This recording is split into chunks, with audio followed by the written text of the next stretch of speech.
world, again, they've taken portions of the teachings that the Lord laid down in his word, and then they kind of built their own little, religion upon just portions of God's word. And so when we look at this today, we're going to be talking about there are 5 things that believers should know. And as we look at the verses in Exodus 23, verse 1 through 3, and you have it right there in your lesson book. Let's look at what those verses say. We're talking about social justice. We hear a lot about social justice, don't we? When people are killed, what do people do? They take to the streets, they march, don't they? They make signs and they say, we want justice for this individual. I was driving down 21st Street just 2 weeks ago, I believe it was. And as I was driving, I got to 21st and Hillside and had to stop. I had the green light, but I couldn't proceed because there was a parade coming up, a convoy of cars coming up Hillside, just right there in front of WSU, in front of Coke Arena. And they were honking. They had signs. They had different things on their cars, and it said justice for CJ. And this was the young man, I believe he was around 18 or 19 years old, who died in the custody of the workers there at the facility that they had taken him to. Do you all remember hearing about this story? Well, the truth of the matter is the full story about what happened to him is not known. And so people are not satisfied about not knowing exactly what happened to this young man, because just because you're being detained by authorities doesn't mean it should end in your death. You understand what I'm saying? So social justice, when we're talking about social justice, the community, and rightfully so, are up in arms about the explanation that was given to the community about what happened to this young man. So when we're talking about social justice, these scriptures in Exodus, the 23rd chapter, verses 1 through 3, and I'm getting ready to read them again. It's known as social justice legislation. Legislation means it's a law that's written, right? We have legislation in the city of Wichita. We have it in the state of Kansas. We have it in the United States of America. We have laws.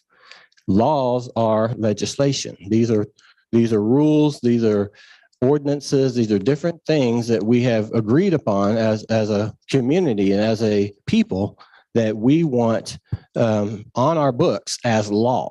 Okay. So verse 1 says, "Thou shalt not raise a false report. Put not thine hand with the wicked to be an unrighteous witness." Verse 2, "Thou shalt not follow a multitude to do evil, neither shalt thou speak in a cause to decline after many to wrest judgment." Verse 3, "Neither shalt thou countenance a poor man in his cause." So as we look at this, that very first verse, "Thou shalt not raise a false report," this refers to someone being an untruthful witness, a liar. Today, before witnesses may testify in a trial, they must swear to tell the truth. You all ever seen that? You stand there, you're being called forward as a witness, and they're going to want you to tell the truth. And so they make you raise your hand, and you're going to swear. You're going to say, "I promise to tell the truth, the whole truth, and nothing but the truth." And they used to say, "So help me God." Now, with how things are these days, I don't know if that last part is still, if they're still made to say it, because not everybody believes in God, But anyhow, that's what is expected of a witness. So what this does is this reinforces the law of perjury. We have a law on the books about perjury. Perjury is, you cannot lie under oath. If you lie under oath, because you swore you were going to tell the truth, but then you got up there and you didn't tell the truth. If you do that, you are guilty of perjury. Okay? So That's why they ask the person, do you promise to tell the truth, the whole truth, and nothing but the truth? Okay. So it's a very serious penalty. You can do jail time for lying on the witness stand. Okay. So verse 1 is talking about you should not, as a believer, we should not bring a false report. We need to tell the truth, no matter what it costs us. Okay. Telling the truth pleases the Lord, it honors the Lord, and it's what is expected of his people. Okay. Verse 2, put not thine hand with the wicked to be an unrighteous witness. This means do not cooperate with wicked people and give false testimony about someone who is guilty. If we know someone is guilty, but there's a mob out there, there's a big, huge crowd that, they're in the corner of the person who's guilty. In other words, they don't believe in the person's guilt. They want to just continue to push this individual forward. If we know that that individual is guilty, we shouldn't be going along with that crowd. That's what that means. We should stay back and not be a part of that. Okay. That's what it's talking about in verse 2. Verse 3, where it says, thou shalt not follow a multitude to do evil. This means do not go along with the crowd if justice is being perverted. And when I thought about this, I immediately thought about what happened January 6th of 2021. Do you all remember what happened January 6th? Yeah, in Washington. They stormed the Capitol, didn't they? People, a huge mob of people stormed the Capitol. They didn't care anything about, that they were doing things unlawfully. They shouldn't have done what they were doing at the time. That was not in their mind at the time that they were doing it. And this is what happens. It's called a mob mentality. And it's dangerous because sometimes you may not even have any mind at all to participate in something like that. But because you're there, you get caught up in the moment. And the crowd, because it's just like how do you say it? It's almost like a rush of adrenaline. And as that rush of adrenaline is going in and you feeling it inside of you, it's just welling up. And then before you know it, your feet are walking right along with the crowd and you're got your fist pumped and you're doing all these things that this crowd is doing. Even though in your heart, it's wrong, but you're not thinking about that at the time. See? And there's a whole lot of people who, after they participated in that event, guess what? They wish they hadn't. You know why they wish they hadn't? Because there's cameras everywhere you go. And so as the FBI and other agencies really started looking at, well, who was all participating in this event? And they started looking more closely at the participants. And then they didn't just look at who was participating. They went after them. They said, we're going to bring charges against you because you participated in something that was illegal. And we have proof. We have evidence, right? We've got video, cell phones. We've got the cameras from they had video. They had proof. They had text messages. They had all kinds of things. That's what I thought about.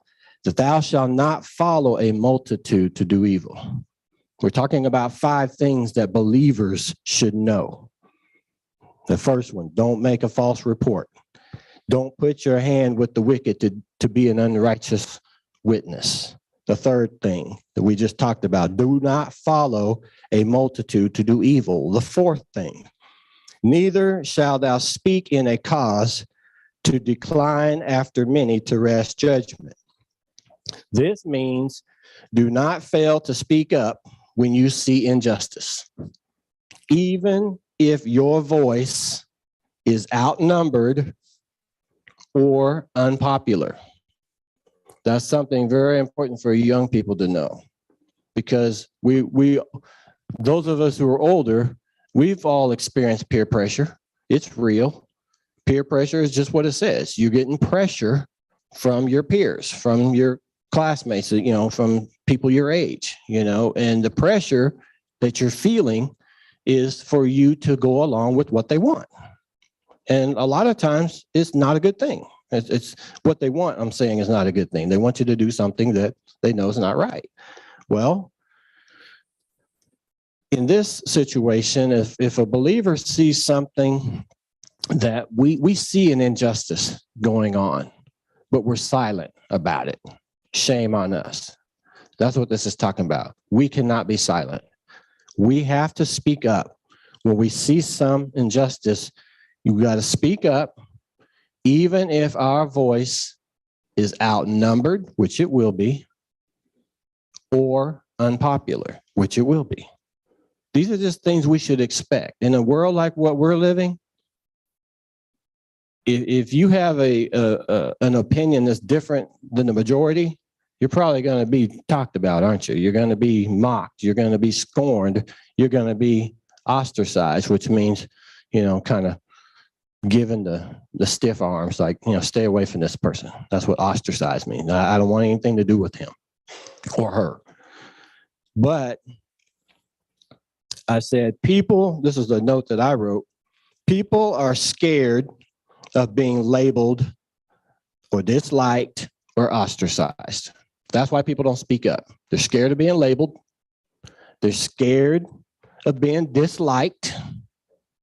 Why do you think there's a like button on most of y'all's social media features? Because people want to be liked.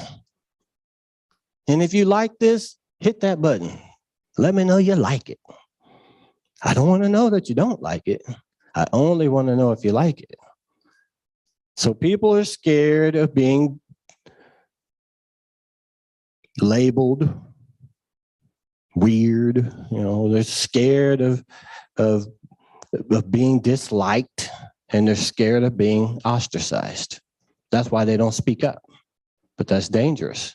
And that's not what a believer should be thinking about. The last thing, when we talk about these 5 things, it says, neither shall thou countenance a poor man in his cause. This means, and this is related to verse 3, this means do not automatically show partiality that means favoritism. Don't show favoritism for a poor person just because he or she is poor. Don't do that. The same goes for a rich person. This is very important. The poor are not always innocent, nor are the rich always guilty. We got to be careful about this, because people will they will gladly support somebody they feel like is disadvantaged or the underdog or poor or whatever, and they will just automatically feel like this person is innocent because they are in that situation, that they're poor, that they're broke or whatever, that they don't have a lot. But that doesn't mean that the person didn't commit the crime. Just because you're poor doesn't mean that you're not guilty. And likewise, just because you're rich doesn't mean you are guilty.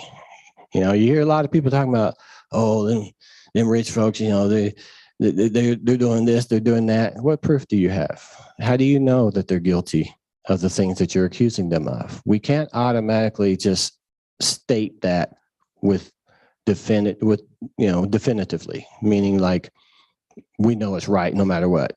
So we need to be careful. We need to be careful to understand that do not automatically show prejudice or partiality or favoritism to somebody who's poor just because they're poor.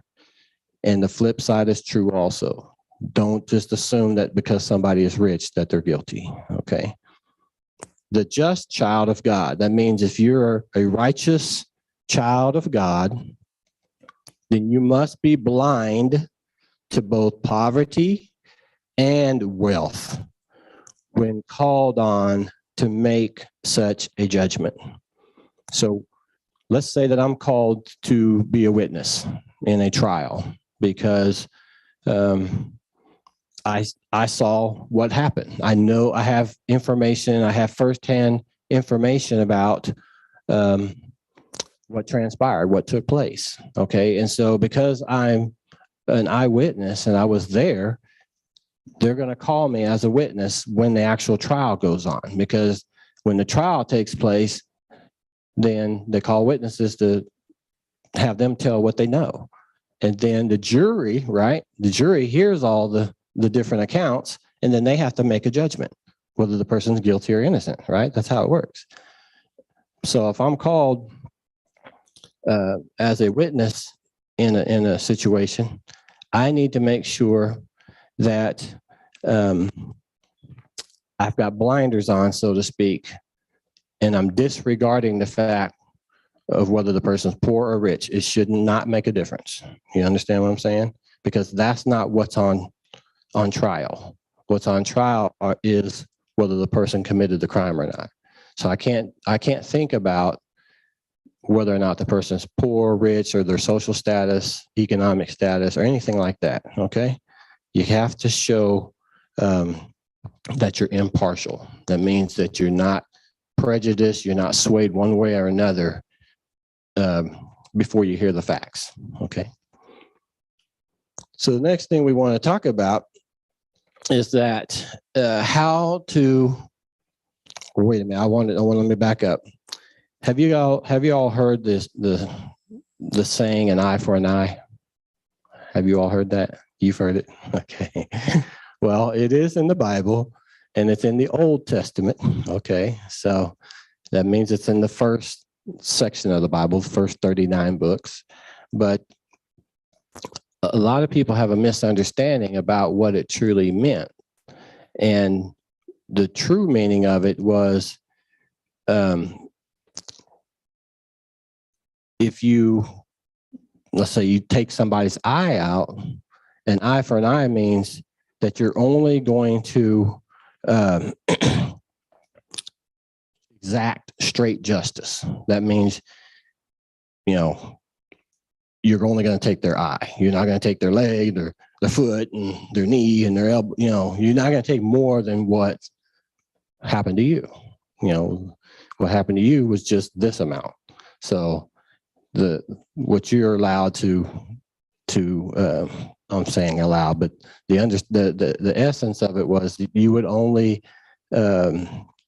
exact straight justice. You wouldn't go beyond, an eye or a tooth. You see what I'm saying?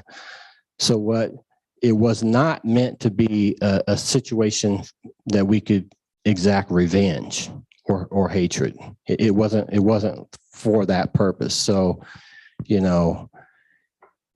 you kill my cat, I'm gonna kill your dog.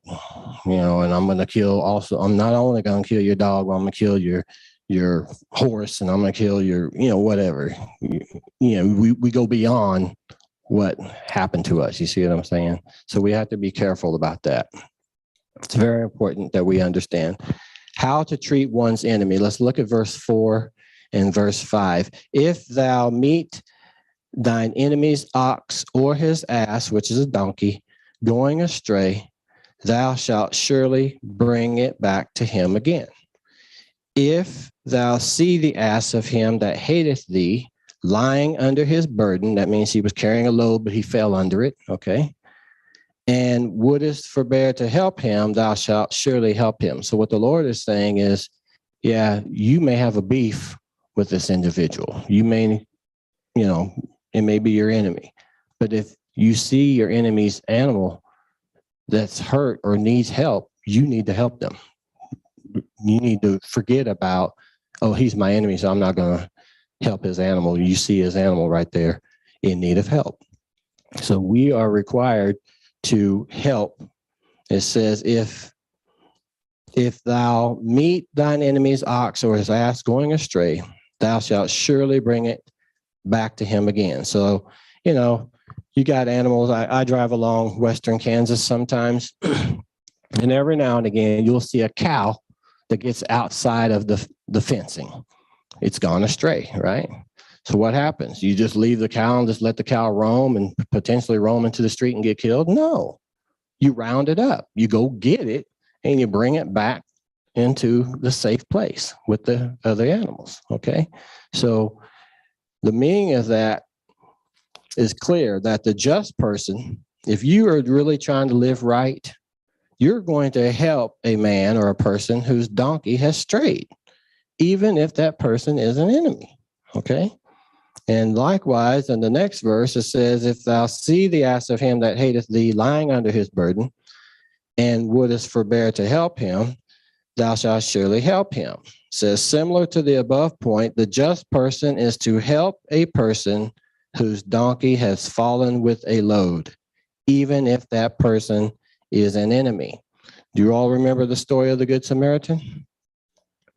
Yeah. Well, the Good Samaritan, there was a person who was hurt, almost beaten to death. And a couple of religious folks came along. They saw the person hurting, but what did they do? They kept going. They didn't stop to help. This Good Samaritan, they saw the person hurting and they stopped and they helped the individual. They didn't only just help them, but they took them to a safe place and paid for their stay there, and told the person who was the manager of the business to, however much more it takes you to, however much more it costs you to take care of this individual, I will make sure I will repay you that cost when I come back. So I'll reimburse you. So they went above and beyond, helping the individual and somebody that they didn't even know. Okay. So if we see somebody who we consider an enemy, but they have a need, we need to help them. We need to drop all that other stuff because it's not important, and we need to help that individual. Let's look at these last verses. Verses 6 through 9 is talking about our judges. We have judges who oversee the law, and they oversee making sure that the law is properly interpreted and that it's met right. So judges also have to exercise justice, right? So there's 5 things that judges also have to be aware of. So who more than a judge is in a position to determine the fate of others, right? And to either exercise justice or injustice. Judges have a lot of power. You all realize that? They have a lot of power because as they're sitting there on the bench, again, they're listening to the case. They're listening to all the facts of the case. And some judges, because not every trial actually has a jury. So there are some trials that just go before the judge, and the judge hears it all, and the judge makes the determination of guilt or innocence. There are some judges that are evil, that don't do right by the people that come before them. Okay, God has a word to all judges, and that's what we're going to be looking at right now. So when you're looking at what judges should be mindful of, because God wants just judges. He wants them to do right by people. He wants them to judge fairly. He wants them to judge rightly. Okay, he does not want people being judged unfairly. So the first thing says, and this is related to verse 6. Verse 6 says, thou shalt not rest the judgment of thy poor in his cause. So just as one should not deny justice to a rich person just because he or she is rich, so the just person must not deny justice to a poor person just because he or she is poor. So think about this.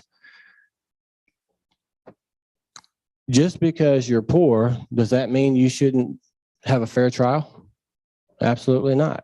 Do you all not realize that in America, if you cannot afford an attorney, the law says that one will be appointed for you? Do you realize that? And they're called public defenders, because there are some people, they financially cannot afford their own lawyer. So if you can't afford your own lawyer, guess what? The law says we have to appoint you one. So just because somebody might be and everybody's in different socioeconomic status. You got people all across the scale as far as financial means. You got people who are just filthy rich, never having worry for the rest of their lives or their families' lives. They have that much wealth, to just go generation after generation. But there are others, they literally don't have two nickels to rub together. They just don't have anything. They're just broke. They're destitute. No matter what a person's situation is, everybody deserves to be treated fairly. So this is what God is charging these judges to be fair and to be just about.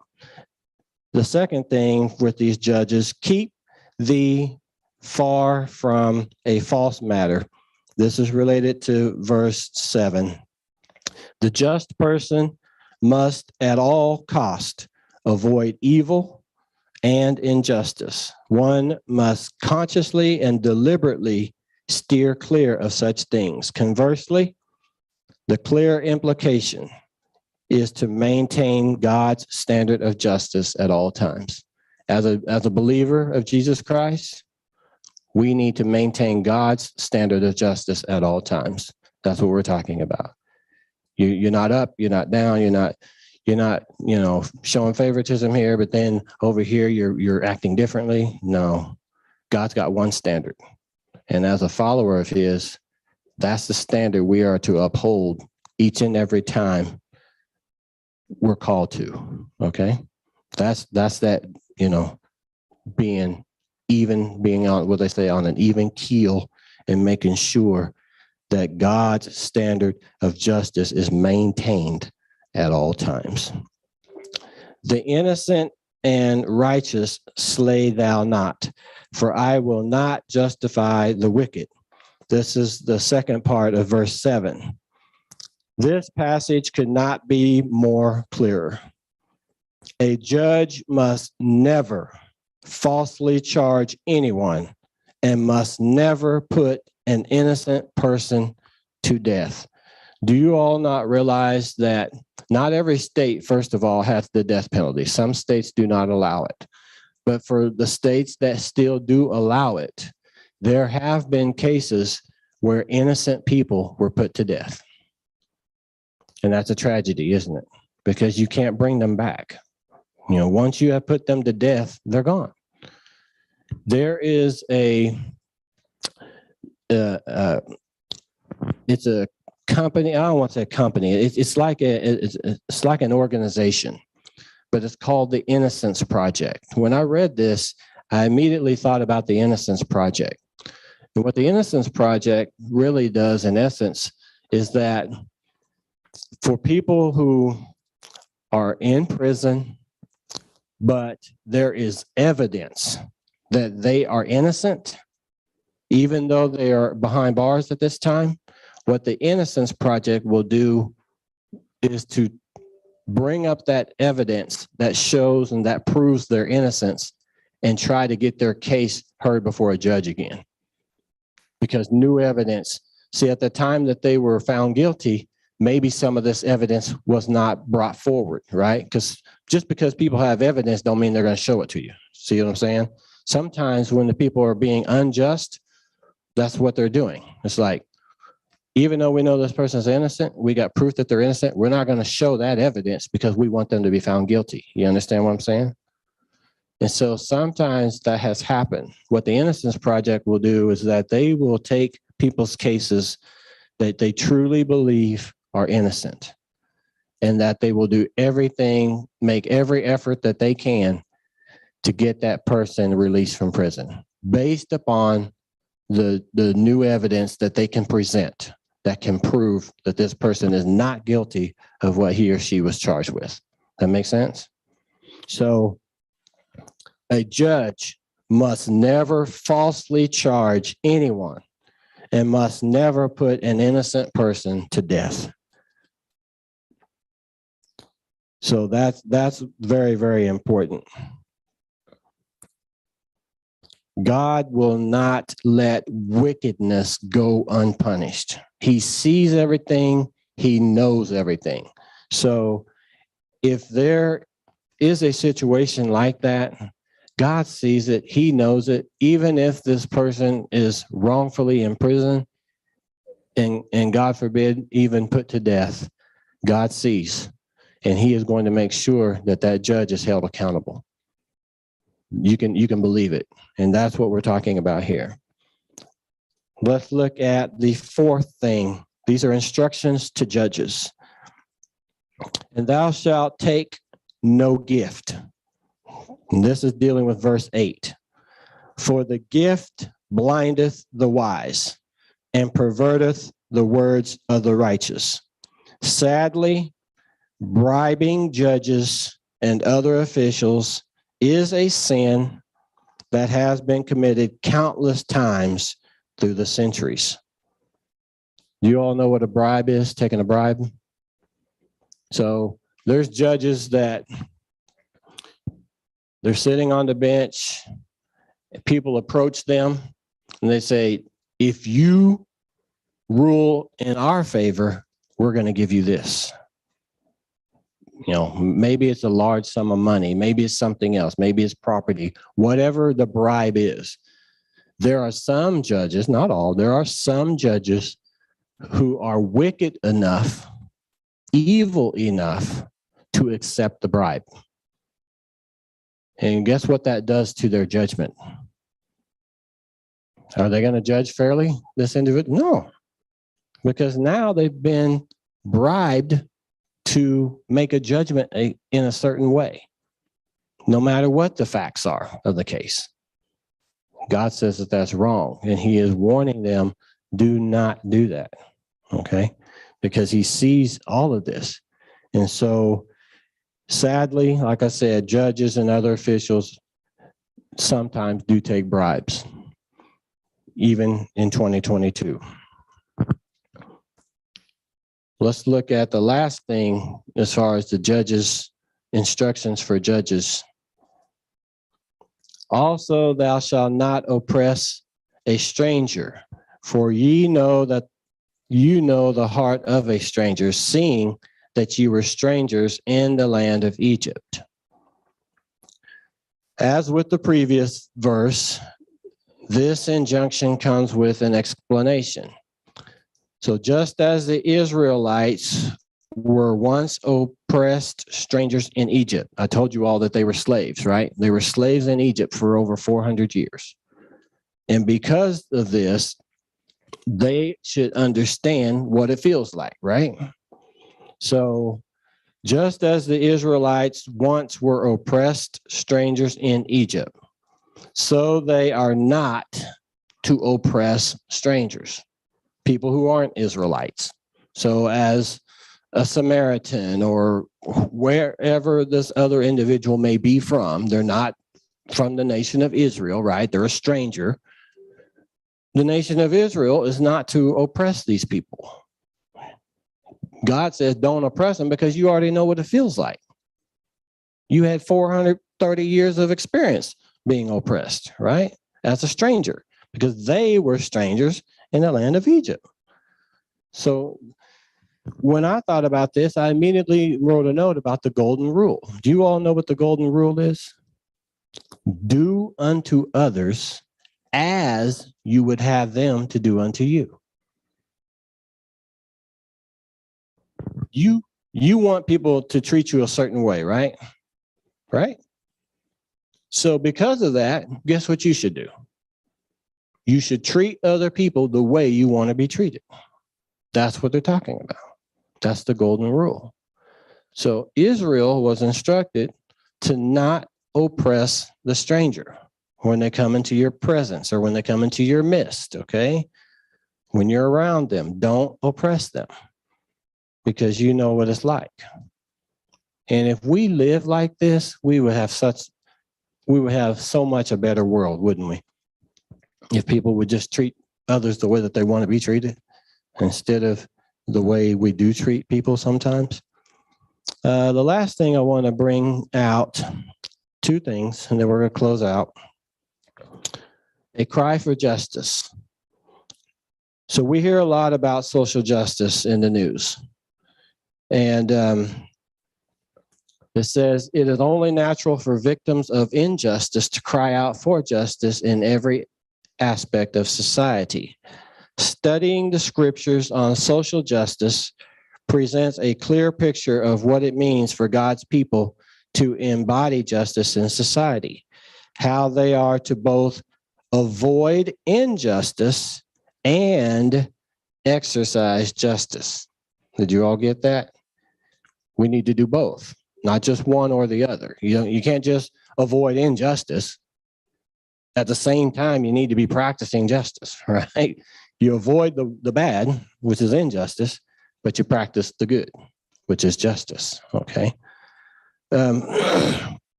This clear picture must be preserved in a world where so many believe that only political solutions or new laws will fulfill God's requirements for justice. Let me tell you, that is simply not the case.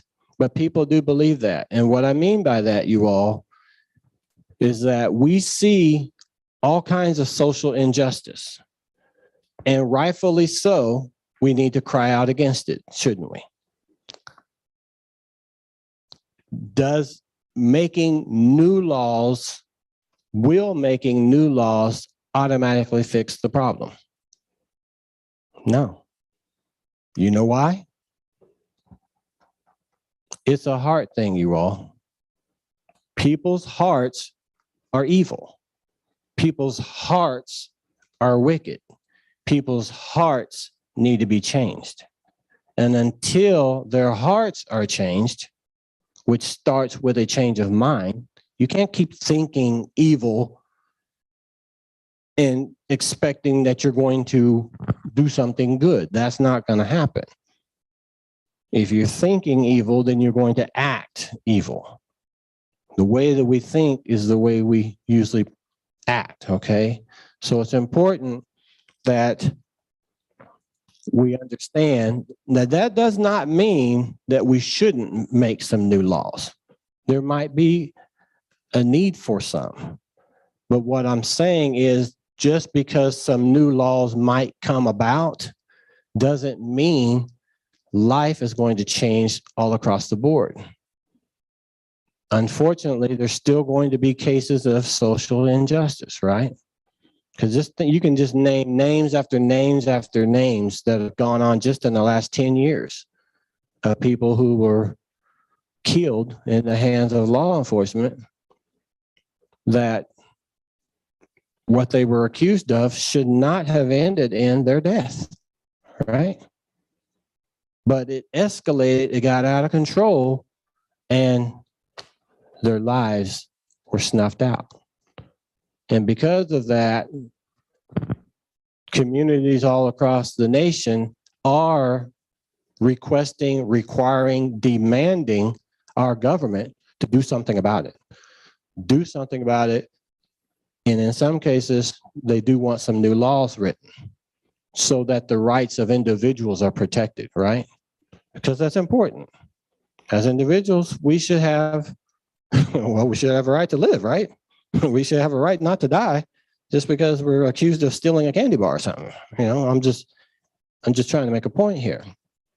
So it's important that we understand what justice looks like, and right, you know, just and living right and things of this nature. I want to say this.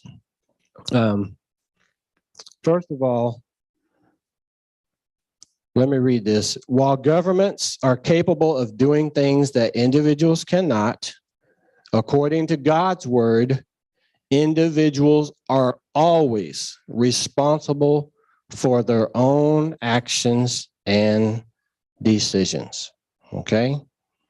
So you're responsible for your own actions. You're responsible for your own actions. I'm responsible for my own actions.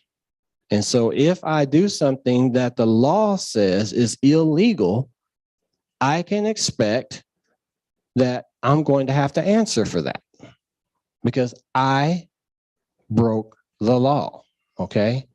So I am responsible for my own actions and decisions. God's word teaches that.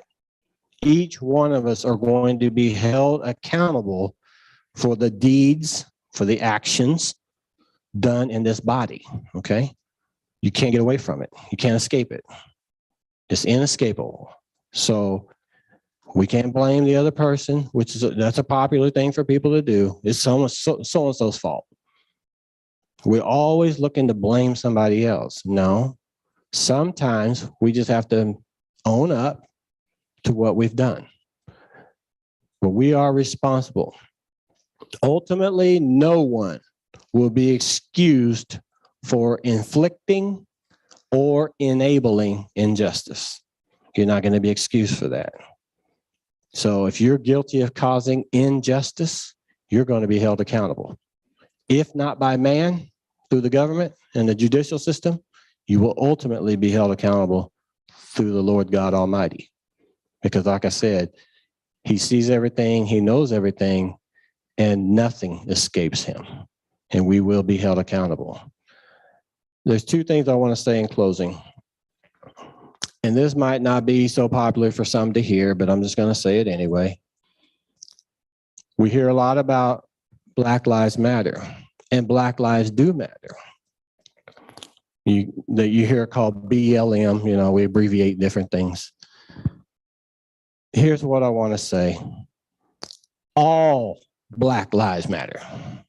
And the reason why I put that word all in front of it, you all, is because we are responsible for killing ourselves in a greater number than some of these social injustices that we're crying out against. And I'm not saying we shouldn't continue to cry out against the social injustice. Of course we should. We have to. We already talked about don't be silent, right? When you see it, you got to say something. But we need to be just as demonstrative, just as demanding, just as loud, just as vocal in the streets of Chicago, where the murder rate is out of control. I wouldn't even want to live in a place like that. How can you ever feel safe? We are killing ourselves, and not just in Chicago, in almost every urban major city all across this nation. We need to be just as active as saying even those Black lives matter that were snuffed out. You understand what I'm saying? We should be just as vocal, because the families of those victims are just as sad. They are just as broken as the ones you hear about in the news, the ones you see people marching, the George Floyds of the world, right? The Trayvon Martins. You can go on and on and on. But those lives that don't make the headline news are just as critical, just as important.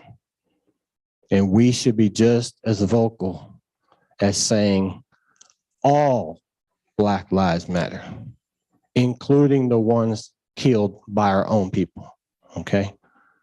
Because injustice is injustice. You don't have a right to take someone else's life. That's an injustice. So I'm going to speak out against it. And I don't care what the consequence is. You can call me whatever you want to call me, because people will do that. And that's why people don't want to speak out. Well, you ain't going to call me a sellout, or whatever terms you all are using. You young people, you got your own language, you know. But they used to call you a sellout. They used to call you an Uncle Tom. There's so many derogatory names that other Black people were calling other Black people, because they didn't want you siding with the law or siding against them, right? But injustice is injustice, you all. So we need to be crying out against it no matter where we see it, because God expects us as his people to be a holy people. And when you're one of his, this is what he expects. Ye are a chosen generation, a royal priesthood and holy nation, a peculiar people, that ye should show forth the praises of him who called you out of darkness into his marvelous light. So the challenge for believers today is to correct injustices wherever they're found and to act justly, even when there is a compelling reason or temptation to do otherwise. You understand that? The challenge for believers today is to correct injustices when they are found and to act justly, even when there is a compelling reason or temptation to do otherwise. That's very important. Very important. Very important. This morning we were talking about rules for just living. From Exodus, the 23rd chapter, verses 1 through 9.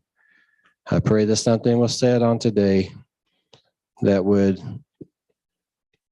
enhance, increase your learning, your understanding about God's expectations, about God's commands, about God's requirements. Because these are things that he's requiring of his people. We say that we represent him. And so if we say that, then there's all kinds of responsibilities now that we have to represent him in the society that we live in. And this is what we're talking about. So we thank you for being here on today, and we thank God for his word as it has gone forth.